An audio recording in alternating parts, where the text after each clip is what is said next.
गया, उसको तुरंत समझ में आया धम्म, बुद्ध ने जो बताया ज्ञान तुरंत समझ में आया। और आप लोग इतने पढ़ाई लिखाई करने के बाद में भी आपकी अक्कल ठिकाने पे नहीं आ रही। ऐसी लोगों की कोई आवश्यकता नाही आहे बौद्ध धम्म के लिए, म्हणून तुम्हाला प्रचारक बनायचं आहे। आता आई ऐकत आहे। आई तुम्ही कोण्या गावचे? भंडारा जिल्हा। आज कसे इथे आलात? असे आता तुम्ही ते असे अडाणी लोक आहेत ना, धार्मिक लोक नाही आहेत झालं सांगू कोणाला? आणि पुढे असं लिहू नाही याच्यात की लोक अज्ञानी आहेत, लोक स्वार्थी आहेत, लोक माझा धम्म घेणार नाही, घेतला तर फॉलो करणार नाही म्हणे, असं लिहू नये। फॉलो अजूनही तेच सुरू आहे, फॉलो नाही करून राहिले, बिलकुल नाही। पण तरी सिद्धार्थ काय म्हणाले, जे बुद्ध झाले म्हणे त्यांचं एक मन बघा काय म्हणताय की नाही मी सिद्धार्थ आता बुद्ध झालो आहे आणि लोकांचं अज्ञान दुःख मी असंच पाहू की असं लिहू नाही याच्यात। पहिल्यांदा तर म्हणे नाही सांगत म्हणे मी माझा धम्म कोणालाच, मी स्वतःलाच म्हणे पूर्णपणे त्याचा यूज करतो म्हणे त्याचा उपयोग। पण नाही, दुसरं मन काय म्हणाला माहिती आहे? नाही म्हणे। जसं आता समजून घ्या एका शिक्षकाला वाटलं की नाही बाबा मला जे काही इंग्रजी येते किंवा मराठी येते किंवा जे कोणतं पाली येते जे काय तर मी माझ्या समाजाला देतो। किती मोठा विचार झाला का बरं? हा विचार बुद्धाच्या मनात आला, पहिले इनॅक्शनकडे वळलं म्हणते, नकारार्थी मन वळलं त्यांचं, पण शेवटी त्यांना समजलं की नाही हे असंच दुःख पाहू का म्हणे मी लोकांचं। तेव्हा त्यांनी डिसाईड केलं, असं लिहू नये, डिसाईड केलं म्हणे, आपल्या धम्माचे द्वार ओपन केले। आणि तेव्हा म्हणे गुरु कुठं गेले म्हणे माझे? हां, गुरु मेले होते, जिवंत नव्हते गुरु, नाही तर गुरुच आज ते जे आलार कालम आहे ना उद्धक रामपुत मी वाचलं तेच पहिले झाले असते। पाहून घ्या, विचार करा या जगात किती मोठी क्रांती झाली होती। अरे ज्या गुरुनं त्याले समाधी शिकवली, याच्यात लिहू नये, आनापान सती शिकवली, काय प्राणायाम, तीन गोष्टी शिकवल्या, त्याच गुरुले शिकवतो म्हणे मी, हे लक्षात घ्या, याच्यात लिहू नये। त्याच गुरुला सांगतो म्हणे मी, दुसऱ्याला नाही सांगत म्हणे मी, कारण की ते बुद्ध नाही झाले होते, लक्षात ठेवा। आणि मग त्यांच्या शोधात तेव्हा त्यांना कळलं की ते मरण पावले म्हणे दोघंही। आता म्हणे ते कुठं गेले 5 मित्र म्हणे माझे आणि बुद्ध त्यांच्या शोधात गेले, शोधात 3 आले 5 लोक। बुद्ध गेले, बुद्धाचं चरित्र मी पूर्ण वाचलं, बुद्ध स्वतः जायचे लोकांकडे, स्वतः, हा आजाऱ्याकडे गेले, याच्याकडे गेले तर त्याच्याकडे गेले, सर्वांकडे गेले बुद्ध पायी चालत होते, हे लक्षात घ्या तुम्ही। 45 वर्ष पायी फिरले, 45 वर्ष। शेवटच्या क्षणी सुद्धा सुबद्ध नावाच्या एका भिक्खूला म्हणजे एका व्यक्तीला त्यांनी बदलवलं आणि भिक्खू केलं। शेवटच्या क्षणी ॲट द एज ऑफ 80 लिहून आहे, 80व्या वर्षी। तुम्ही कधी बदलवणार? कधी बदलवणार? कधी भारत बौद्धमय करणार? समजून घ्यायला पुरी जिंदगी लावता, प्रचारक कधी बनणार? नाही, हा माझा प्रश्न आहे ना, का बरं नाही? मी याचा शिक्षक आहो ना। अरे मला तुम्ही सांगा, हे शिकवायला पैशाची गरज आहे का? हे शिकवायला पैशाची गरज आहे? कशाची गरज आहे सांगा? नीती। आणि नीतीचं दुसरं नाव काय सांगितलं बुद्धाने?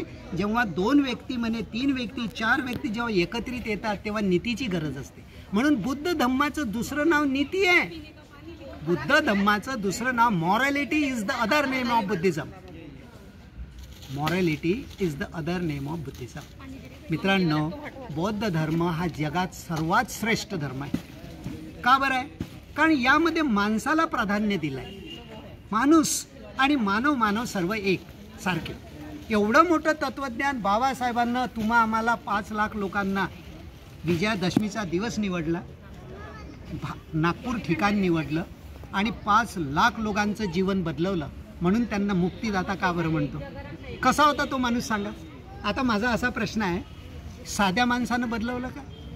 तुम्ही ते सांगा मला पहिले। यात बुद्ध होते, सिद्धार्थ बुद्ध झाले तेव्हा बदलवलं, म्हणजे बदलवण्यासाठी आपल्याला एक्सपर्ट व्हावं लागेल, स्वतः आदर्श व्हावं लागेल, हे तर सिद्ध झालं। अरे बाबासाहेब स्वतः फॉरेनमध्ये जाऊन एवढं एज्युकेशन टाय कोट लावून आले, सर्व विद्वत्ता प्राप्त केली, तेव्हा तुमचं अज्ञान दूर केलं, महारडेपणाचं बुद्धिस्ट केलं। तुम्हाला लक्षात ठेवा, आधी नाही केलं, आधी केलंच नाही तुम्हाला। 1935ला येवल्याला 13 ऑक्टोबरला बाबासाहेबांनी घोषणा केली की मी महार म्हणून जन्मलो पण मी मरणार नाही। ही घोषणा त्यांनी किती वर्षानं पूर्ण केली माहिती आहे तुम्हाला? 21 वर्ष लागली। आताही तुम्हाला 21 वर्ष लागतील का माणूस बदलायला? मग काऊन नाही बदलत तुम्ही पटापट? का बदलत नाही हे सांगा मला पहिले. कारण आपण स्वतः जसं आपण दीपक जाळतो ना, कॅन्डल, मुलांना ते शिकवायचं नेहमी की आपण दीपक बनलं पाहिजे. प्रकाश, ज्ञानी, प्रकाश म्हणजे ज्ञानी. ज्ञानी स्वतः झालं तेव्हा आजूबाजूचा अंधार तुम्ही दूर करणारा. स्वतः तुम्ही अंधारात राहता तर कसला तुम्ही उजेडच नाही तुमच्या. दादा आता तू एवढा प्रकाशित हा ज्ञान वाटते तर तुझ्या घरात परिसरात पुष्कळ प्रकाशही असेल. मला ते समजून आलं. का बरं नाही? कारण हा एवढा बदलला आहे. मग आहेच ना. चलता का पाहायला दाखव. मला माहित आहे. मी कसं जाऊ? मग असा तुम्ही जो प्रश्न केला काही डाऊट आहे का? नाही. हे प्रकाशित आहे. हे काय साधे आहेत का? प्रचारक आहे ते. जाऊन पहा पूर्ण. विहाराच्या विहार बदलले आहेत, बायाच्या बाया, माणसाचे माणसं बदलले आहेत. इथं का गपोड थोडी आहे. नाही. चेंज आहे इथं, चेंज. तुमच्या जीवनात जर धम्म नाही तर कोण्या कामाचं? 200 वर्ष जगणार आहे तुम्ही. किती किती काहून आताच मरणार आहे का? नाही. हं. नाही मग का बरं? आता तुम्ही हो म्हणलं. ऐका पहिले, तुम्ही 200 वर्ष जगणारा आणि मी 300 वर्ष. तुम्हाला कसं माहित मी जगत नाही म्हणून? बाबा धम्म आहे ना तुमच्याकडे. आता बरोबर बोलले तुम्ही. म्हणून हा एवढा ज्ञान कुठून आला? आता बरोबर बोलले तुम्ही. थांबा, मी मानसशास्त्रज्ञ आहो, सायकोलॉजिस्ट आहो, मी प्राध्यापक आहो, मी इंग्रजीचा. साधा गपोडवाला माणूस थोडी आहो मी. आलं का लक्षात? आणि हा धम्म जेव्हा बाबासाहेबांनी लिहिला, कोणाची हिंमत नाही याला क्रॉस करायची. एक वाक्य तरी खोडून दाखवा म्हणा यातलं. एक वाक्य सुद्धा. नाही कोणी करू शकत. मग कशी खोडणार आहे? अरे बाबासाहेबांनी 5 वर्ष लावले संविधानाला, तरी 2 वर्ष 11 महिने 18 दिवसच लागले. डबल ना टाइम लागला आहे पुस्तक लिहायला. आणि लिहिता लिहिताच मरण पावले 5 तारखेला. जे लिहिलं शेवटी हात फिरवला त्या प्रस्तावनेने झोपी गेले. हे पुस्तक सुद्धा आम्ही वाचलं नाही. वाचलं का हे पुस्तक? अरे वाचाल तर तुमच्या मुलांची जिंदगी बदलन पूर्ण. काहून घराघरात झगडे? याचं कारण सांगा मला पहिलं. हेच होतं सिद्धार्थाचा प्रॉब्लेम आहे, लक्षात घ्या. हे जे शाक्य कोल्ह्याचा काही झगडा नव्हता म्हणे, तो मिटला होता. हे याच्यात लिहून आहे. घराघरात झगडे आहेत म्हणे, याच्यासाठी तो सिद्धार्थ बुद्ध झाला. मग त्याला त्याची जीभ बाहेर आली का? हां, बुद्ध झाला म्हणजे काय झालं बाबा? बुद्ध अंगात येते ना बायाच्या. हां, ते अंगात नाहीये. हा. शिकवण आपल्या आचरणात आणायचं शिकवला. आता बरोबर आहे. पण हे तर मग धागे दोरे कसं का? अरे त्यांना समजत नाहीये. असे लोक हे बांधतात ना, बंदेजीला ते बांधला की आशीर्वाद भेटते बा.